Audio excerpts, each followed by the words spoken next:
ಬಸವ ಕಲ್ಯಾಣ ಮತಕ್ಷೇತ್ರದ ಧನ್ನೂರ್ಕೆ ಗ್ರಾಮಕ್ಕೆ ಶಾಸಕ ಶರಣು ಸಲ್ಗಾರ್ ಬೆಳ್ಳಂಬೆಳಗ್ಗೆ ಭೇಟಿ ನೀಡಿ ಕರ್ನಾಟಕ ನೀರಾವರಿ ನಿಗಮದ ವತಿಯಿಂದ ನಿರ್ಮಾಣ ಹಂತದಲ್ಲಿರುವ ರೈತ ಸಮುದಾಯ ಭವನಕ್ಕೆ ಗ್ರಾಮಸ್ಥರೊಂದಿಗೆ ಭೇಟಿ ನೀಡಿದರು. ಕಳೆದ 1 ವರ್ಷದಿಂದ ಅನುದಾನದ ಕೊರತೆಯಿಂದ ನೆನೆಗುದಿಗೆ ಬಿದ್ದಂತ ರೈತ ಸಮುದಾಯ ಭವನದ ಕುರಿತು ಇವಾಗಿನ ಕರ್ನಾಟಕ ನೀರಾವರಿ ನಿಗಮದ ಎಂಡಿ ಅವರಿಗೆ ರೈತ ಭವನದಲ್ಲಿ ನಿಂತು ವಿಡಿಯೋ ಕಾಲ್ ಮುಖಾಂತರ ರೈತ ಸಮುದಾಯ ಭವನವನ್ನು ತೋರಿಸಿ 7,50,00,000 ರೂಪಾಯಿ ವೆಚ್ಚದಲ್ಲಿ ನಿರ್ಮಾಣವಾಗುತ್ತಿರುವ ರೈತ ಸಮುದಾಯ ಭವನಕ್ಕೆ 5 ಕೋಟಿ ರೂಪಾಯಿ ಮಾತ್ರ ಬಿಡುಗಡೆ ಆಗಿದೆ. ಇನ್ನೂ ಸ್ವಲ್ಪ ಕೆಲಸ ಆಗಬೇಕಿದೆ. ಕೂಡಲೇ 1 ಕೋಟಿ ರೂಪಾಯಿ ಆದರೂ ಅನುದಾನ ಬಿಡುಗಡೆ ಮಾಡಿದ್ರೆ ರೈತ ಸಮುದಾಯ ಭವನ ಕಾಮಗಾರಿ ಮುಗಿದು ಇಲ್ಲಿನ ರೈತ ಹಾಗೂ ಬಡ ಜನರಿಗೆ ಸಹಾಯವಾಗುತ್ತದೆ.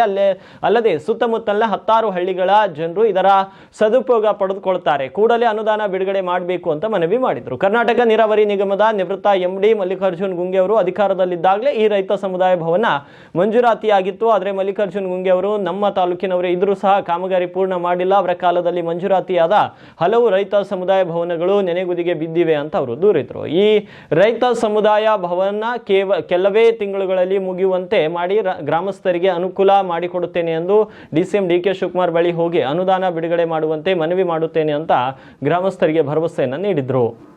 ಬಸವ ಕಲ್ಯಾಣ ವಿಧಾನಸಭಾ ಮತಕ್ಷೇತ್ರದ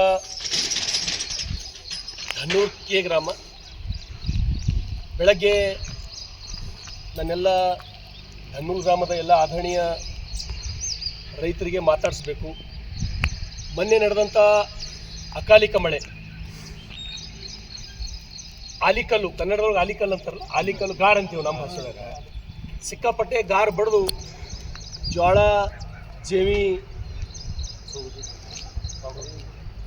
ಗೋಧಿ, ಚಿಯಾ ಸಿಕ್ಕಾಪಟ್ಟೆ ಎಲ್ಲ ತೋಟಗಾರಿಕೆ ಬೆಳೆಗಳು ಹಾಳಾದ ಪ್ರಯುಕ್ತ ನೋಡಬೇಕು, ರೈತರಿಗೆ ಮಾತಾಡಿಸ್ಬೇಕಂತ ಹೇಳಿ ನಾನು ಧನ್ನೂರ್ಕೆ ಗ್ರಾಮದಿಂದ ಮಾತನಾಡ್ತಾ ಇದ್ದೇನೆ. ಈಗಾಗಲೇ ಧನ್ನೂರ್ಕೆ ಗ್ರಾಮದ ರೈತ ಭವನ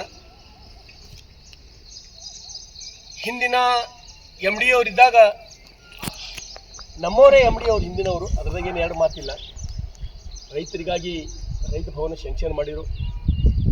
5 ಕೋಟಿ ರೂಪಾಯಿ ಇದರ ಅಂದಾಜು ವೆಚ್ಚ ಇತ್ತು. ಮತ್ತೆ 2.5 ಕೋಟಿ ಹೆಚ್ಚುವರಿಯಾಗಿ ಮತ್ತೆ ಮುಂದುವರಿದ ಕಾಮಗಾರಿಗಾಗಿ ಒಟ್ಟಾರೆ 7.5 ಕೋಟಿ ಈ ರೈತ ಭವನ. ಈಗಾಗಲೇ ನಾನು ಈಗ ಸದ್ಯ ಇರತಕ್ಕಂಥ ಕರ್ನಾಟಕ ನೀರಾವರಿ ನಿಗಮದ ವ್ಯವಸ್ಥಾಪಕ ನಿರ್ದೇಶಕರಾದಂಥ ಅಮೀನ್ ಭಾವಿ ಸಾಬ್ರಿಗೆ ಈಗಾಗಲೇ ವಿಡಿಯೋ ಕಾಲ್ ಮಾಡಿ ಈ ರೈತ ಭವನವನ್ನು ಅವ್ರಿಗೆ ತೋರಿಸ್ತಕ್ಕಂಥ ಕೆಲಸವನ್ನು ನಾನು ಮಾಡಿದ್ದೇನೆ. 5 ಕೋಟಿ ಪೇಮೆಂಟ್ ಈಗಾಗಲೇ KNLನಿಂದ ಈಗಾಗಲೇ ಸಂಬಂಧಪಟ್ಟಂಥ ಗುತ್ತಿಗೆದಾರರಿಗೆ ಕೊಡಲಾಗಿದೆ. ಅವರು ಕೂಡ ಮಾಡಬೇಕಾಗಿತ್ತು ಕೆಲಸ, ಯಾಕೆ ಮುಗಿಸಿಲ್ಲ ಗೊತ್ತಿಲ್ಲ, ಅವರಿಗೂ ನಾನು ಮಾಡೀನಿ.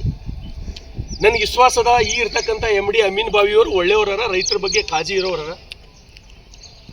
ನಮ್ಮ ವೀರಶೆಟ್ಟಿ ಗೌರಿ ಅವ್ರಿಗೆ ಕೂಡ ಅವ್ರಿಗೆ ನೇರವಾಗಿ ತಮಗೆಲ್ಲರೂ ಮಾತಾಡ್ಸಿದ್ವಿ, ತಾವೇ ನೋಡಿರಿ. ಹಾಗಾಗಿ ಆದಷ್ಟು ಬೇಗನೆ ಈ ಕೆಲಸ ಪ್ರಾರಂಭ ಮಾಡಿ, ಇನ್ನೇನು ಭಾಳಿಲ್ಲ, ಇಷ್ಟು ಫ್ಲೋರಿಂಗ್, ಎಲೆಕ್ಟ್ರಿಫಿಕೇಷನ್, ವಿಂಡೋ ಮತ್ತು ಡೋರ್, ಇಷ್ಟು ಕೆಲಸ ಆದ್ರೆ ಮುಗೀತು. ಅತಿ ಕೆಲವೇ ತಿಂಗಳದೊಳಗೆ ಕೆಲಸ ಪ್ರಾರಂಭ ಮಾಡಿ ಕೆಲಸ ಮುಗಿಸಿ